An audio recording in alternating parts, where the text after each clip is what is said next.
we have we have all the SPS right here. Yep.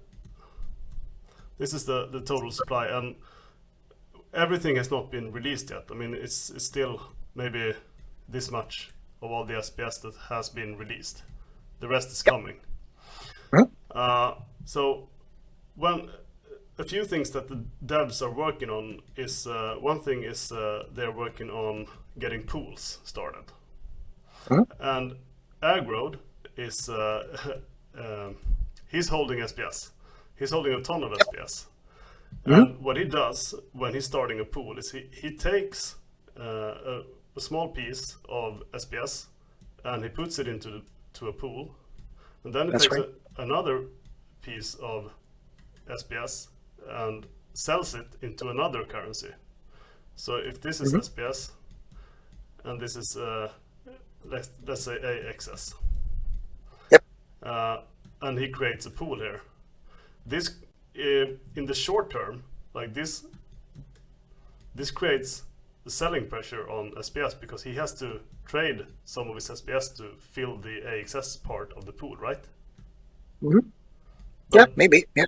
But in the long term, as more people who play Axie start trading this pool, hopefully then it's not the other way around, that people who play Splinterlands start swapping over to AXS, I guess.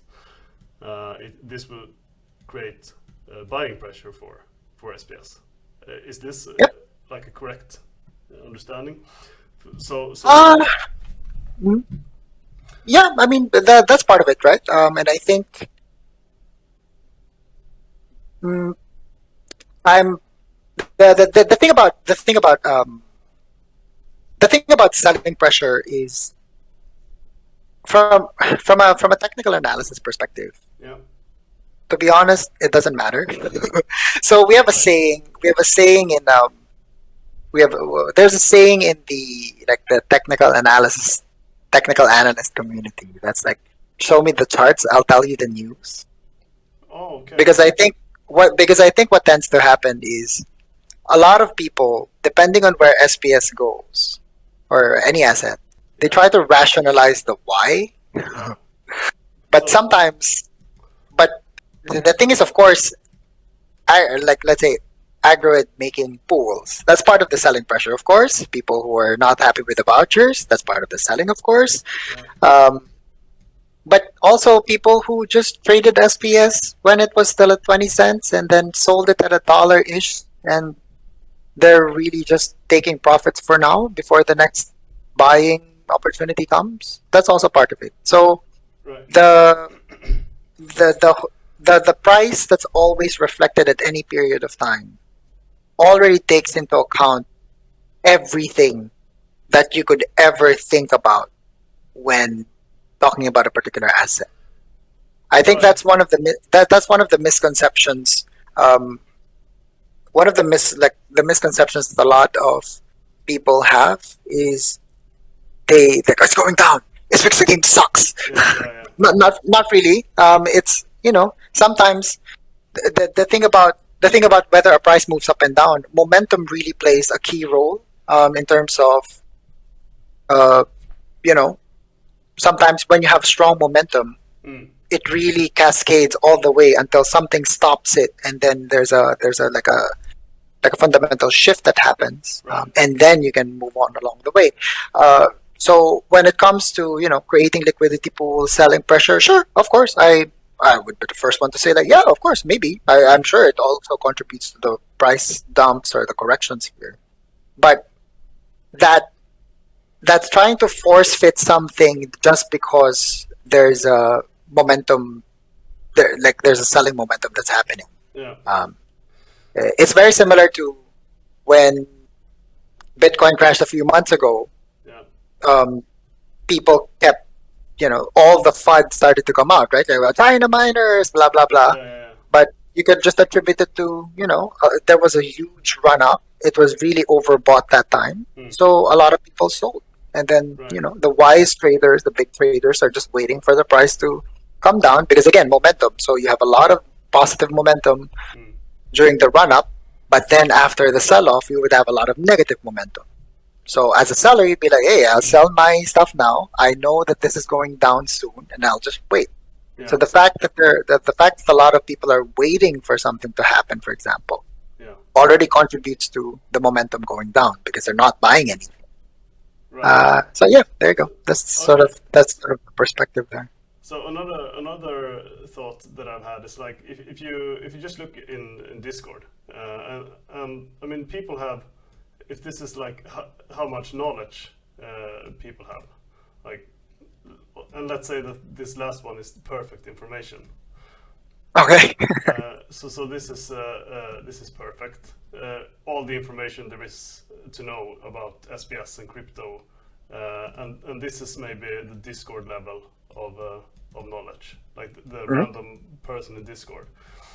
And then you have like an ascending scale here where people know more and more, and all these people, they make decisions all the time. Yep. In the market. So like how, to me it's like, yeah, the market at the end, all of these people's decisions, they spit out a price. That's right. Of the stock. That's correct. Or the cryptocurrency. But I'm just really curious to like who, I mean, yeah, sure, everyone decides, I guess, together. But in the end, it's like, who, if Agrod writes in Discord, like, I think SPS is going to moon next week. I mean, that's going to affect the price for sure, because then the Discord knowledge kind of trusts that Agrod has the perfect information, so to speak. I don't know really where I'm going with this, but it's not like, you know. No, I think I know where you're coming from. So you're right that you have perfect information and all the way to like, just very novice information. People just want to buy for the sake of buying, or selling for the sake of selling. It doesn't. At the end of the day, remember, one of the reasons as well why sometimes momentum is very hard to break is technology now plays a part even in trading. So you would think that it's all people doing all of these things 24/7, but actually that's not true. So a lot of institutions now, or a lot of like very good, very good analysts and all that, there are algorithms now that sort of play the market too. So Yeah. while I agree that of course Agro can go to Discord and say Ubisoft just bought like about 10 million SPS or whatever. Yep, that could potentially really make the markets rally, but at the same time, it really depends on where we are. Are we really in like a bearish momentum? If that's the case, any announcement that he may have may not correspond to a particular pump, or maybe it will. But that's and I think that's another point that a lot of people don't know about trading and investing in the market. A lot of it is automated now. Yeah. So that's why when you start to see, like how sometimes when Bitcoin goes into the dumps, Yeah. somehow simultaneously all other cryptos for some reason are able to go down. Yeah. Yeah. Because there's a lot of automated systems that exist. So it's like, oh, that's interesting. How can they click so fast? So that's how I kind of know. Right. So maybe the like one of the reasons is that the amount of bots or algorithms is way bigger than the amount of Discord users, and that's what sets the price. Or they have more volume. I think one other thing, and this is maybe a fundamental discussion, maybe, is let's assume that all SPS stake is because of humans or because of players who are playing the game.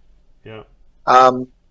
Because I'm also like anyone else here. So even though I'm a technical analyst, I also like to sometimes play around with like, okay, why is the price going down? Maybe there's a reason for it. So far, the only reason I've come up with That's not like the game sucks or like No. very emotional. Is it's like if you think about it, if you stake everything. So let's say for me, I 100% stake it for the vouchers, and then Yeah. you also probably 100% stake it for the vouchers. Mm. Everyone who's playing the game has staked it for the vouchers. Then who's left? Right. So the So volume this, of the stake uh, is not trading, and that's then right. and if you have a very small amount of market, That's correct. So who is trading all of this? It's like, So maybe the reason why it's just correcting, and we are really following um, what we're seeing is regardless of whatever positive news, like 700,000 players mm, nowadays. Sorry, 700,000 spell booked or whatnot. yeah, But why is price still going down? Maybe it's the vouchers, yeah, and I'm like, yeah, maybe, but also maybe not really. I mean, at the end of the day, if everyone is staying, then who's left? The right, traders and the traders in the market who are trying to trade for a profit and don't necessarily care about hodling SPS, because from their perspective, it's a different objective. yeah, yeah, yeah. So yeah, Right. That's I mean, yeah, that's something to really like think about, and but one would think that staking is a good thing though for the price because people are forced to hold a certain amount yep. of SPS, but the volatility, of Yes, course. that is another misconception thank you for asking that, because I do also want to clarify that. Yeah. Just because an asset has lower supply, it does not automatically translate to an immediate higher price. I was telling my wife this the other day. Mm. I was explaining this concept to her. It's like, so let's say there are 10 of us here in the chat now, Yeah. and we each have one apple. Yeah. So there's only a supply of 10 apples. If I know that the 9 other people are not selling the apple, Yeah. I can charge a very high price for it, Right. but I can also charge a very low price for it. Mm. It's not about the supply or demand. We can have like 1 million apples, Right. but if nobody's buying it at $1, then I have to lower the price to 90. Then I have to lower the price to 80. Then I have to lower the price to 70. So just because something has a low supply, or just because we have minted 50 million, it doesn't always translate to an immediate impact on price. Okay. Because just because you've minted it doesn't mean that you're going to sell it. Because what if you're not happy with the selling price? Then you're just going to hold it. Right. So for example, if we take the whole amount of SPS, so now we have just to see if I understand what you mean here. So Yep. this is the minted piece right now. Yep. And soon, let's say, this will be minted as well. What does this mean in terms of price? Like, can you safely assume that, because in my mind, it's like, okay, if there's twice as many SPS, the price will be half as much. Like if you have